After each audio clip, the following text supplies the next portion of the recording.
నమస్కారాలు తెలియజేసుకుంటున్నాను. ఈరోజు ప్రీతిబాయి తల్లి మన పవన్ కళ్యాణ్ గారి గురించి ఒక కేసు నమోదు చేసిన సందర్భంగా కొన్ని విషయాలు ఆల్రెడీ ప్రతి ఒక్కరికి తెలిసిన విషయమే. కానీ మళ్ళీ మనం ఒకసారి పునర్పరిశీలించుకోవడానికి మీ ముందుకు తీసుకొస్తున్నాను. ముందుగా ఈ వీడియో చూసిన తర్వాత మనం మాట్లాడుకుందామని సందర్భంగా తెలియజేస్తున్నాను. ఎందుకంటే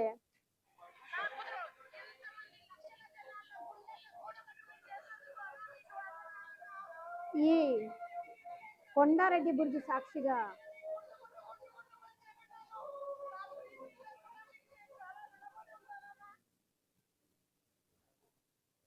ఈ వీడియోలో మీరు స్పష్టంగా చూశారు.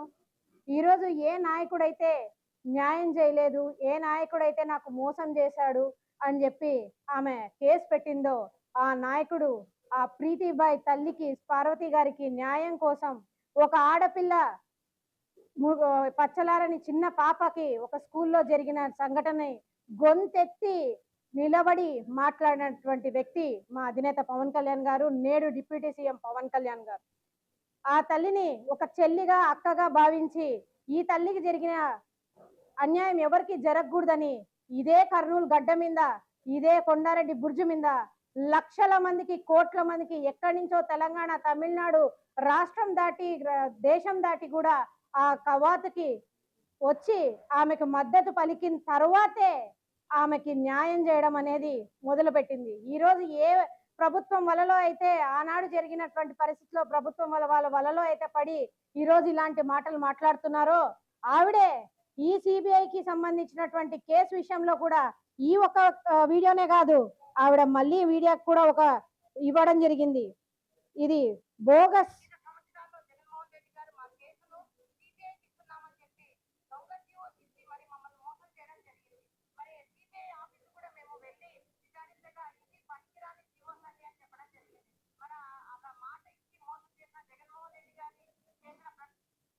మరి ఆ రోజు ఇదే సిబిఐకి ఇవ్వకపోగా అసలు ఈ కేసు గురించి పక్కదావ పట్టేసి అసలు ఎవరు మాట్లాడలేనటువంటి పరిస్థితి ఉన్నప్పటికీ పవన్ కళ్యాణ్ గారు అక్కనే చేర్చుకొని ఈమెకు న్యాయం చేయాలని చెప్పి తన సొంత కూతురికి జరిగితే ఎలా మాట్లాడతారో అంత కేర్తో ఇంత ముందుకు తీసుకొచ్చినటువంటి నాయకుడిని, ఇదే మనిషి సిబిఐ మాకు న్యాయం చేయలేదు అని చెప్పి పేపర్లు చించేసి ఇదే మీడియా ముందు నాకు జగన్మోహన్ రెడ్డి గారు అన్యాయం చేశారని మాట్లాడడం జరిగింది.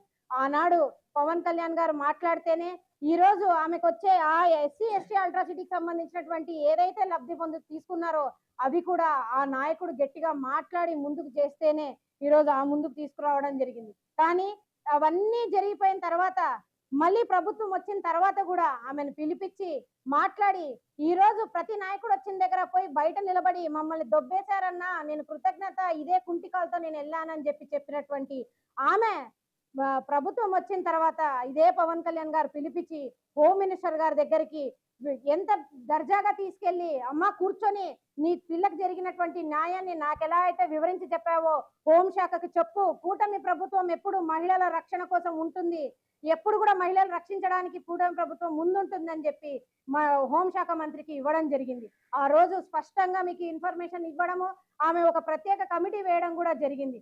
అయినప్పటికీ ఆ తర్వాత మీరు కొన్ని లోకల్ పరిస్థితులు కానీ మీకు ఉన్నటువంటి పరిస్థితుల్ని బేస్ చేసుకొని ఆ రోజు ఎవరైతే అధినాయకుడు పవన్ కళ్యాణ్ గారు చేసినటువంటి న్యాయాన్ని మరిచిపోయి ఎప్పుడు కావాలంటే అప్పుడు, ఎప్పుడు నచ్చితే అప్పుడు పవన్ కళ్యాణ్ గారి మీద ఏ ఒక్క దగ్గర చిన్న ఇది రావణుని కావచ్చు, ఇంకోటి కావచ్చు, ఏ విషయం జరిగినా కూడా పవన్ కళ్యాణ్ గారిని బేస్ చేసుకొని మాట్లాడితే అది ఎంతవరకు న్యాయమో ఆ తల్లికి దండం పెట్టి అడుగుతున్నాం. ఎందుకంటే అమ్మ, ఒక బిడ్డకు జరిగినటువంటి అన్యాయాన్ని మేమందరం కూడా ఖండిస్తున్నాం, మా అధినేత ఖండిస్తున్నాడు, అందరూ కూడా రాష్ట్రం కాదు ప్రతి ఒక్కరు ఖండిస్తున్నారు. వాళ్ళని ఎలాగైనా సరే శిక్షించాలని చెప్పే ఇంత దూరం తీసుకొచ్చినటువంటి పరిస్థితి.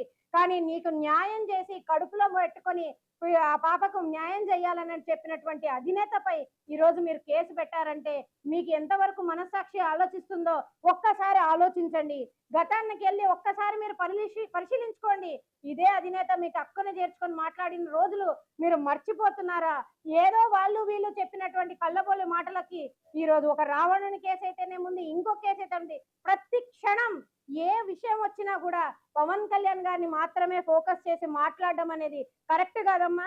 ఆనాడు వాళ్ళు గవర్నమెంట్ లో ఉన్నప్పుడు, ఈ రోజు మీ గడప దక్కిన వాళ్ళు గవర్నమెంట్ లో ఉండి సీఎం గా ఉన్నప్పుడు ఎందుకు ఇవి పవన్ కళ్యాణ్ గారు ఈ కవాతు చేయక ముందే మీకెందుకు ఈ న్యాయం జరగలేదు? ఆయన వెలుగెత్తి అరిచిన తర్వాతే కదమ్మా మీకు ఇవన్నీ జరిగినాయి. ఆ విషయాన్ని మీరు ఎందుకు మర్చిపోతున్నారు? ఒక్కసారి వెనక్కెళ్ళి ఆలోచించండి. దయచేసి ప్రీతికి న్యాయం జరగాలని చెప్పి ఎప్పటికైనా సరే పోరాటం చేయండి. కానీ మీరు వేరే వేరే విషయాలలో వలలో పడి వేరే వేరే వాళ్ళ మాటల్లో మీరు మునిగిపోయి తప్పుదావ పట్టించే ప్రవర్తన మీరు దయచేసి ఒక తల్లిగా మీరు చేయొద్దని ఈ సందర్భంగా తెలియజేస్తున్నాను. ఎవరు మీకు న్యాయం చేశారు? ఎవరు అప్పుడు గవర్నమెంట్ లో ఉన్నప్పటికీ మీకు ఈ మాత్రం కూడా న్యాయం చేయలేని సిచ్యువేషన్ లో ఈ రోజు వాళ్ళ అవసరానికి మీ గడప తొక్కుతున్నారో ఒక్కసారి ఆలోచించండి అని ఈ సందర్భంగా తెలియజేస్తున్నాను. మీరు కేసులు పెట్టినంత మాత్రాన, లేకపోతే ఇంకొక మాట మాట్లాడినంత మాత్రాన ఆడవాళ్ళ వైపు నిలబడినటువంటి మా పవన్ కళ్యాణ్ గారి ఇనువత్తు కూడా ఇబ్బంది కలిగేది. కానీ ప్రీతికి జరిగినటువంటి ఏదైతే ఇబ్బంది జరిగిందో అది న్యాయం జరిగే విధంగా ఒక తల్లిగా వేరే వేరే వాళ్ళ వలలో పడకుండా న్యాయం కోసం పోరాడుతున్నటువంటి మీ స్ఫూర్తికి మేము ఎప్పుడు కూడా మేము ముందుంటాం. మీతో నడుస్తాం మేము, మా అధినేత. కానీ ఇలాంటి చర్యలకు ఎప్పుడు కూడా పాల్పడొద్దండి అని ఈ సందర్భంగా తెలియజేసుకుంటున్నాం. మరోసారి ఇలాంటి ఆలోచనలే జరిగితే ఖచ్చితంగా కేసు పునరాలోచించాలని చెప్పి ముందుకెళ్ళడానికి కూడా మేము అందరం కూడా సిద్ధంగా ఉన్నామని ప్రీతిబాయి తల్లి పార్వతి గారికి తెలియజేస్తున్నాం.